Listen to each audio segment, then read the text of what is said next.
Olá, boa tarde para você. Seja bem-vindo a mais uma Live JR. Você que nos acompanha pelo portal r7.com, pela Record News e pelos canais do Jornal da Record, participe conosco dessa conversa super importante que nós teremos a partir de agora com o ministro da Defesa, ministro Fernando Azevedo. Muito obrigada por atender ao nosso convite. Boa tarde para o senhor.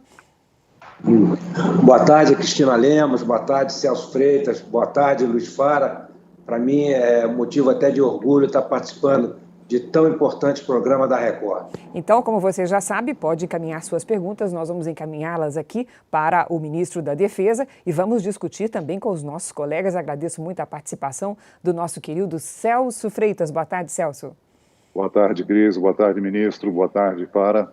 E meu querido colega que está lá em Brasília, Luiz Fara Monteiro, quase um especialista em aviação, que ajuda a conversar aqui com o ministro. Boa tarde, Fara. Boa tarde, Cris. Boa tarde, ministro Celso Freitas. E boa tarde a todos que nos acompanham. Ministro, nós estamos vivendo aí momentos muito importantes no país, com a participação determinante, quase protagonista das Forças Armadas. São várias operações em andamento e nós estamos agora há 7 meses com a Operação Covid-19, o importantíssimo trabalho das Forças Armadas na preparação de hospitais de campanha, na distribuição de medicamentos, fazer chegar o Estado em áreas longínquas do país. Como é que o senhor poderia fazer um balanço para nós dessa Operação Covid-19 ao cabo de 7 meses de trabalho? Como Cristina Lemos, como você mesmo apontou, né, nós estamos, primeiro, as Forças Armadas não pararam as atividades dela, seja no controle do espaço aéreo, seja como autoridade marítima, seja atuando na faixa de fronteira, seja na formação dos nossos soldados, sargentos, oficiais, serviço militar, e temos várias operações em curso, apesar da Covid-19. Nós temos aí a Operação Acolhida, Operação Pipa, distribuindo água no Nordeste. Nós temos aí a operação das queimadas do Pantanal. Nós temos aí a segurança de fronteira, enfim. E a Covid-19 é uma delas, e muito importante.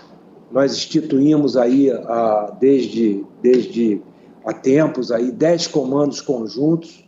Nós temos cerca de 30 mil homens à disposição dessa operação. Nós estamos atuando nos estados, nos municípios, com várias ações. A Cristina mesmo citou alguma delas aí, muito importantes, né, de descontaminação, ações na fronteira, posto de triagem, campanha de conscientização, barreira sanitária, capacitação de profissionais voltado a isso. E o mais importante, nós adaptamos a nossa base industrial de defesa e as organizações militares logísticas para reparo de respiradores, confecção de álcool gel, máscaras, e talvez o mais importante seja a logística.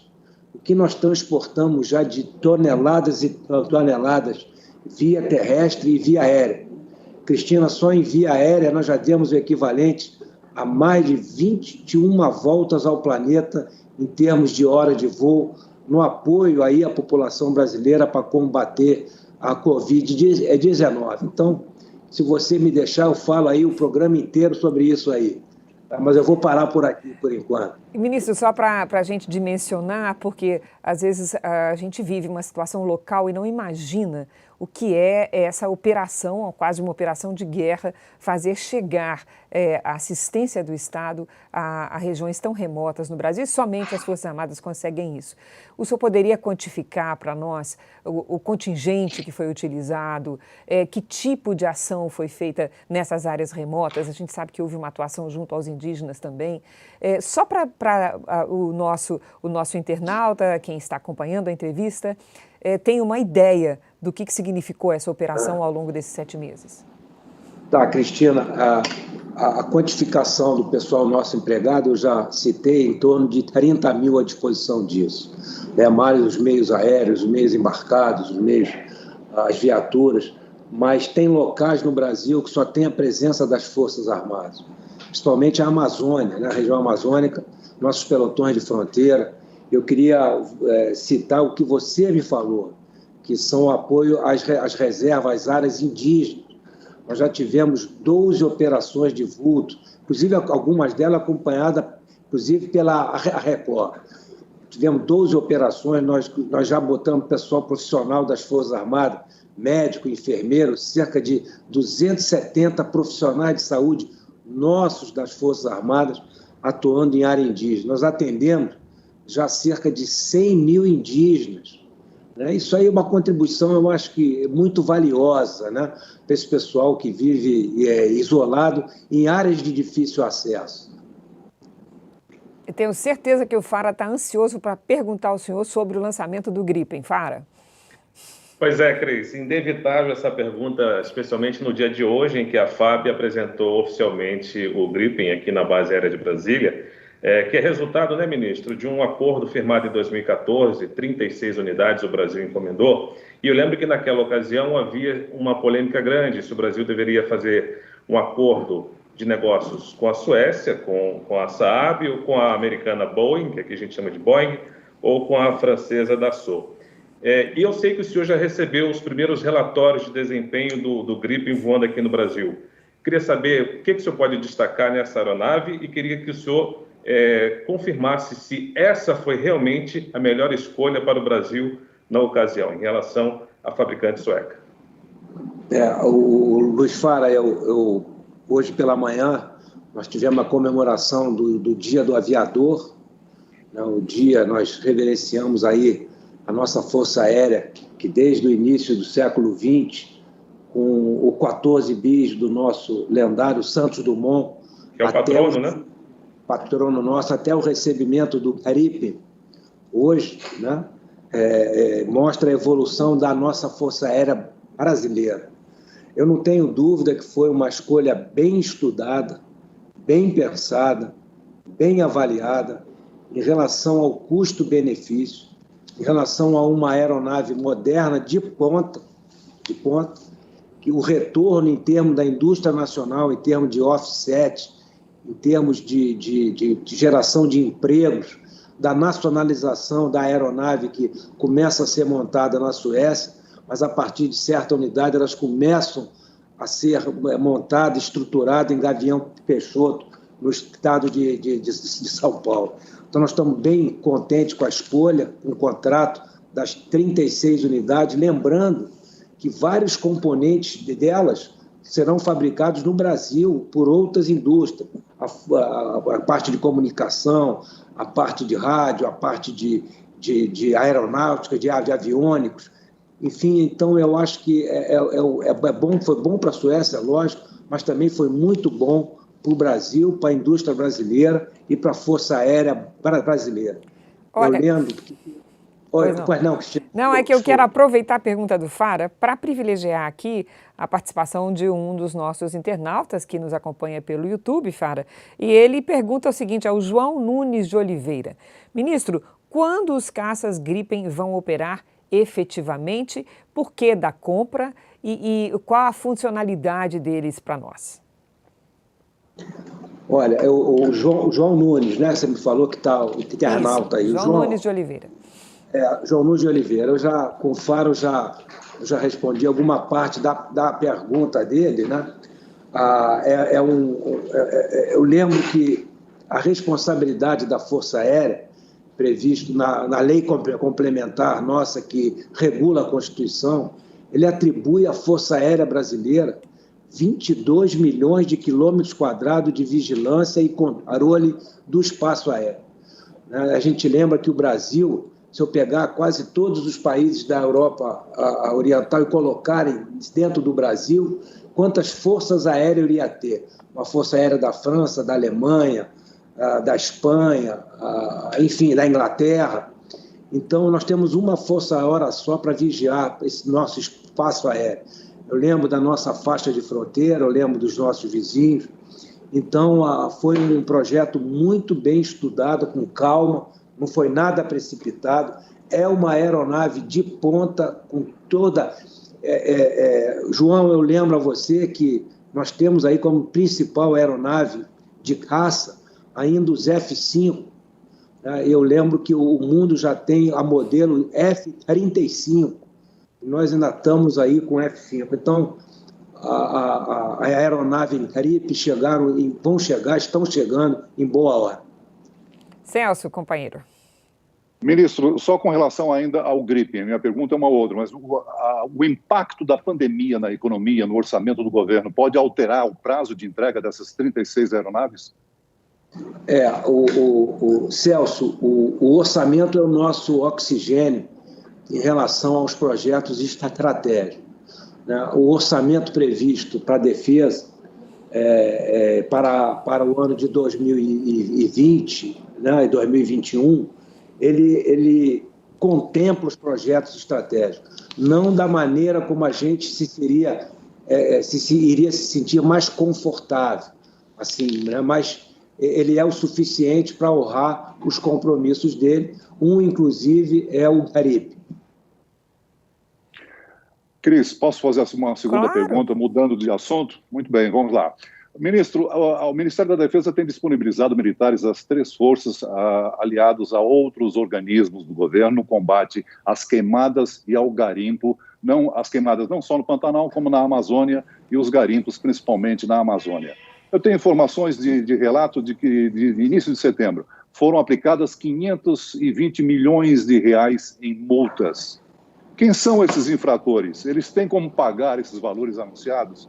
Qual o destino que é dado às máquinas de serraria, tratores, balsas e dragas apreendidas? Celso Freitas, eu queria aproveitar a pergunta sua. Você mudou de assunto para a Operação Verde Brasil 2, que é uma operação de garantia da lei e da ordem com foco na questão ambiental, né? E aproveito a oportunidade para dar os parabéns à Record. A Record acompanhou a parte das nossas operações com foco na Verde Brasil 2 e lançou, a partir de quarta-feira passada, uma série em 4 capítulos sobre a nossa atuação. E no capítulo que eu, lógico, assisti de quarta e de quinta-feira, ela realmente espelha a realidade da operação, né? Em relação à pergunta sua, nós montamos 3 comandos conjuntos que a gente chama, integrado pela Marinha, Exército, Força Aérea, e os órgãos ambientais, órgãos de fiscalização, a Polícia Federal, Polícia Rodoviária Federal, as secretarias estaduais de meio ambiente, num esforço conjunto aí. Nós temos disponibilizado cerca de 3.000 militares nessa operação. Você falou em mais veículos, embarcações, aeronaves, que dão uma mobilidade grande aos agentes, mas a nossa maior contribuição é o apoio logístico e a segurança no pessoal especializado em meio ambiente. Esse pessoal aí, junto com o nosso apoio, já contabilizou, em termos de multa, a pergunta sua, mais de 1 bilhão e 600 milhões de multas que serão aplicadas, isso aí de responsabilidade. O meio ambiente não é a minha pasta, Celso. A minha pasta é defesa. Eu estou dando notícia que o meu pessoal está junto lá, né? Mas as secretarias estaduais do meio ambiente de cada estado, eu acho que são as responsáveis por recolher essas multas. Mas tem tido um esforço grande das Forças Armadas em relação a apoiar essa questão do meio ambiente. Então, ministro, o senhor fez aí alusão à nossa série especial do Jornal da Record, que está fazendo um tremendo sucesso, um lindo trabalho aí da equipe de reportagem do Jornal da Record, acompanhando lá, naturalmente, o esforço dos militares na contenção ao combate e ao desmatamento ilegal. As imagens são bastante impressionantes. Agora, eu lhe pergunto, ministro, nós temos visto uma reação muito dura da comunidade internacional quanto ao que se comenta ser descontroles ambientais no Brasil que levam à queimada e que levam ao desmatamento da Amazônia e também ao fogo na Amazônia. A gente sabe o quanto esse assunto é caro aos militares, o quanto o setor militar se preocupa com essa questão. Nós temos o próprio vice-presidente da República, general Mourão, que é o presidente do Conselho da Amazônia, não é?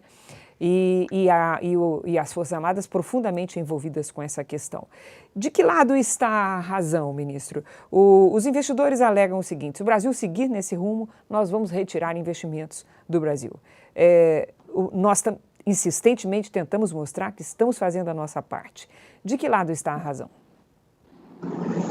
Cristina, eu tenho uma visão muito boa em relação a esse assunto, né, porque as Forças Armadas sempre deram prioridade, vamos colocar a Amazônia em relação a isso.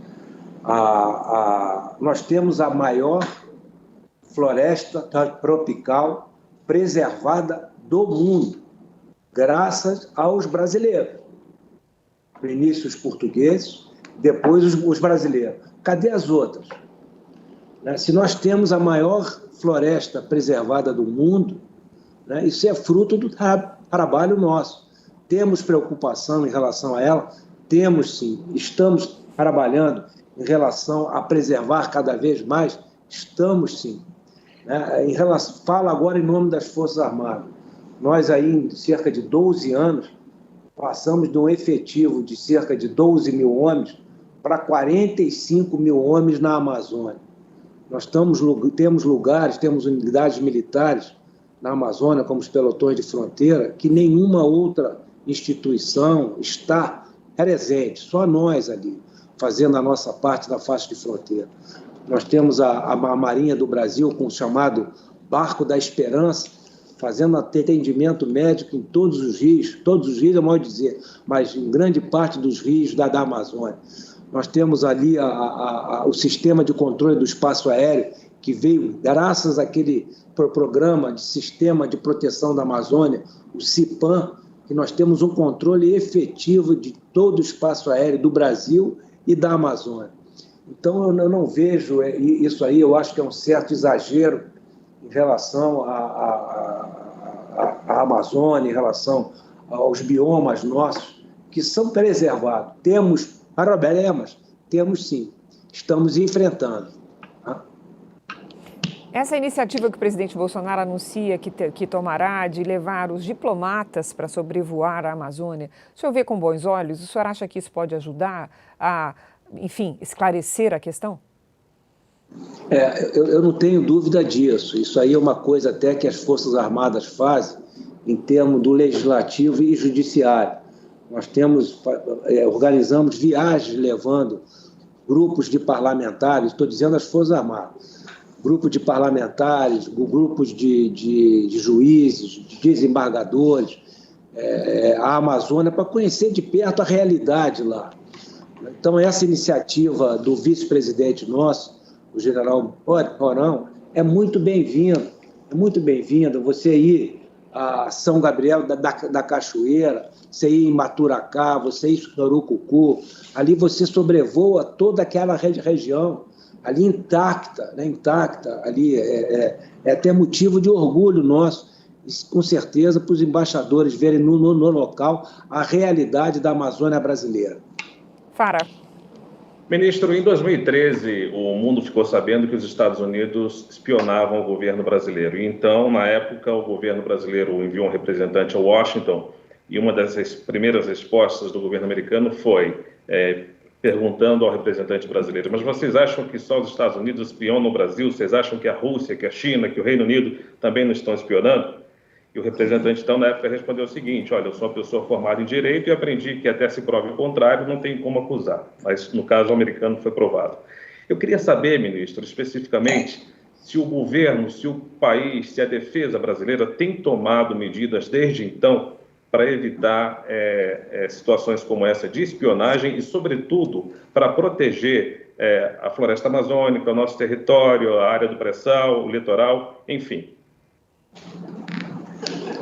Luiz, a gente tem os dispositivos legais, nós temos a chamada contra-inteligência, que faz parte das ações afetas ao serviço de inteligência.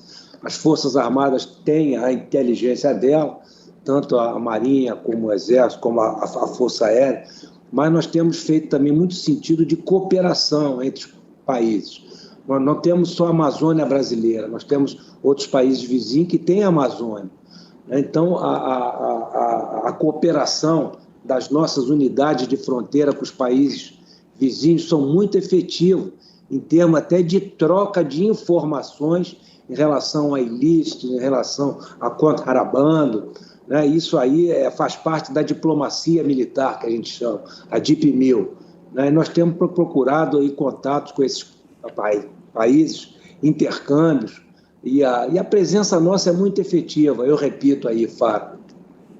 Ministro, o Celso com a palavra, aproveitando a questão das operações do Exército, da Marinha Aeronáutica, a gente vem com eleições aí municipais, né? Me permita antecipar, Celso, como é que vai ser a atuação das Forças Armadas nas eleições? Cristina, nós sempre participamos nas chamadas GVA, né? Garantia da votação e apuração. Isso é um dispositivo legal que o Tribunal Superior Eleitoral pode pedir, pode acionar, como tem feito em todas elas, né? Não só na segurança, mas nós levamos muitas urnas em lugares inacessíveis, né? Por meio de embarcações, por meio de aeronaves. Então, não é uma novidade essa eleição que vem, né? Nós sempre fizemos isso. Eu, como militar, já participei de várias delas, no Rio de Janeiro, em outros locais. Isso aí é um dispositivo legal que o presidente do TSE pode solicitar e terá o apoio nosso. Mas não é apenas distribuição de urnas dessa vez, né, ministro? Eu imagino que deve haver também um controle da questão sanitária ali nos locais de votação. Eu acredito que sim. Nós não tivemos ainda reunião, que com certeza irá ocorrer com os membros do TSE e os membros da eleição local, né? Então, o primeiro dispositivo já saiu, em que permite a atuação nossa. Celso, desculpa atropelar, que um internauta me consultou aqui, eu quis adiantar. Por favor, Celso, com a palavra. Sem problema, Cris. Ministro, o Brasil tem compromisso com a ONU de cumprir metas para o desenvolvimento sustentável, que são 17 compromissos firmados por 192 países.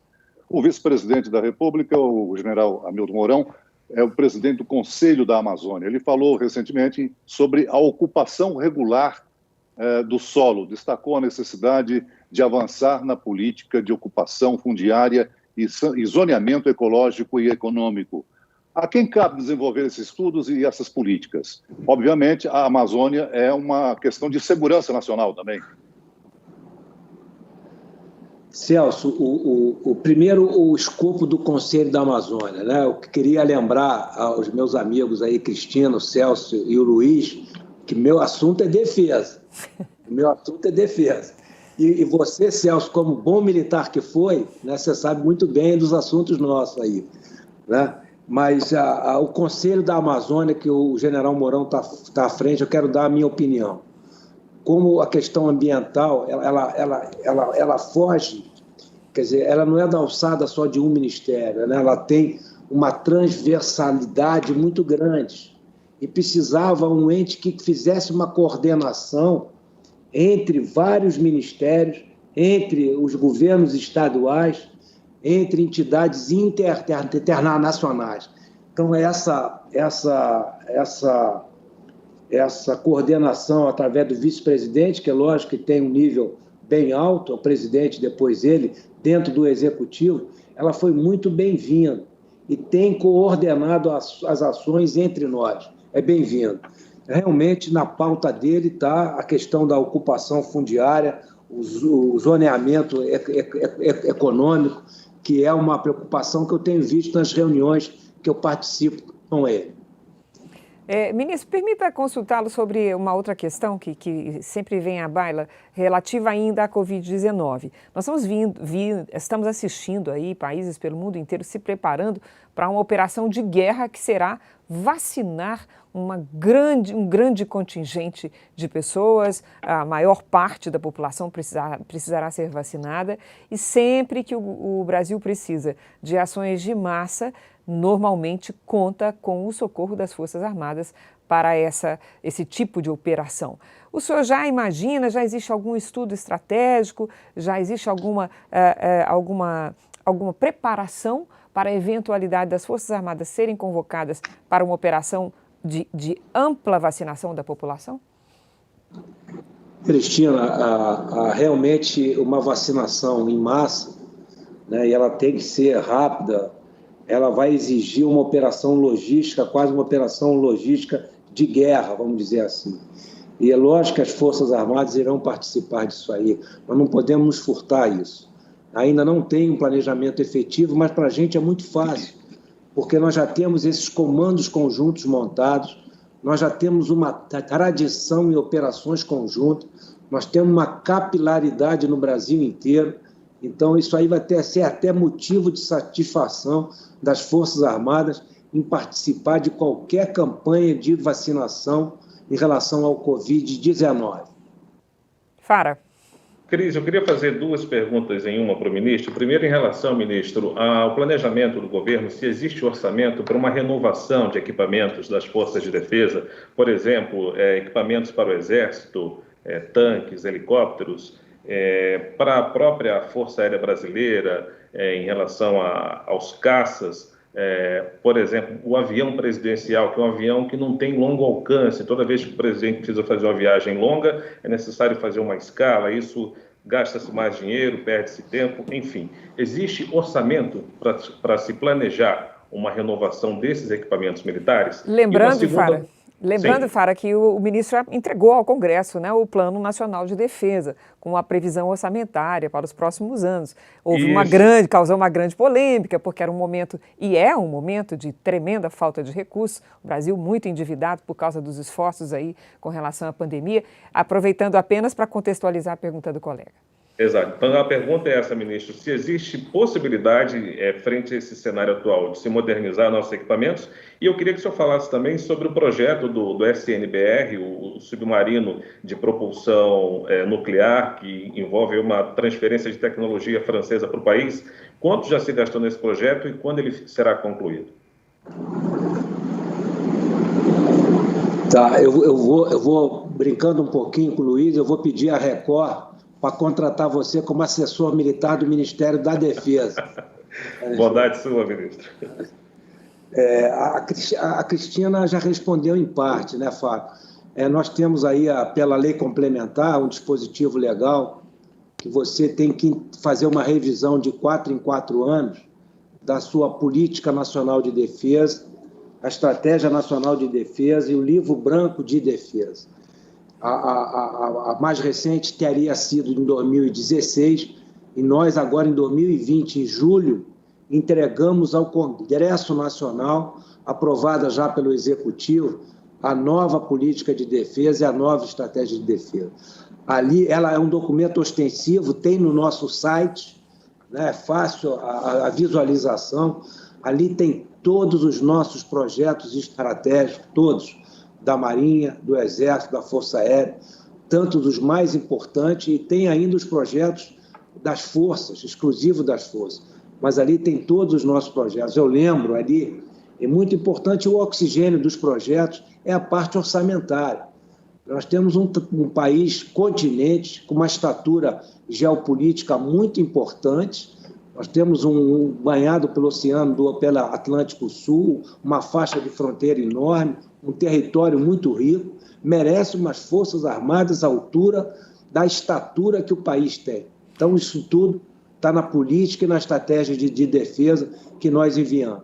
O orçamento não é suficiente, nós estamos aí, mas também ele é o possível para a gente levar os projetos adiante aqui, né?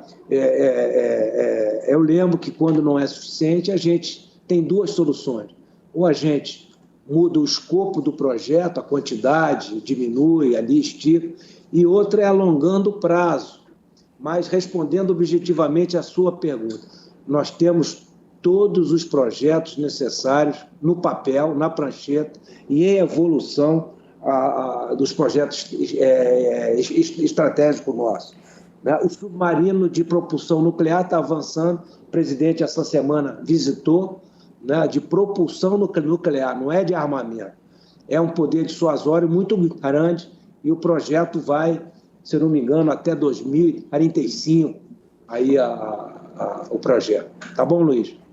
Ministro, permita-me, eu vou passar a palavra ao Celso, avisando que nós temos mais um minutinho só, uma pergunta curta e uma resposta curta, por gentileza, ministro. Agradecendo a participação do senhor mais uma vez. Ministro, com relação ao orçamento, né, a projeção de equipar o Exército Brasileiro com asa fixa, né? O Exército já tem helicóptero e agora tem uma previsão de compra de aviões para o Exército utilizar na Amazônia. Para que tipo de serviço? Não, o Exército não vai mais tocar adiante esse projeto, ele foi adiado. Então, não há expectativa do Exército ter aquisição de aeronave de asa fixa. Nós vamos dispor com os meios que a nossa Força Aérea tem. Sendo bem curta a resposta.